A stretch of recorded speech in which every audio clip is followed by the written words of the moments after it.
హ్మ్. అది కాదు మరదలా, నా పెళ్ళానికి కూడా చీర కొనిద్దామని ఇదిగో జేబులోనే 20,000 పెట్టుకొని తిరుగుతున్నా తెలుసా.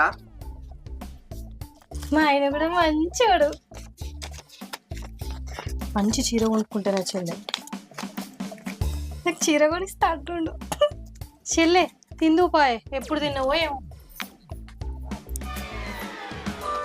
హ్మ్.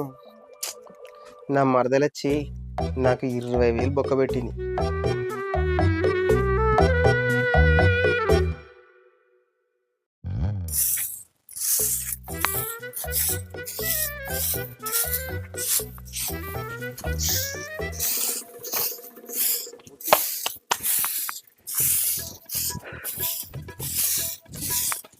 ఓయ్ ఓయ్, ఏమయ్యా సెవలు వినబడతలేవా? నీకు పిలితే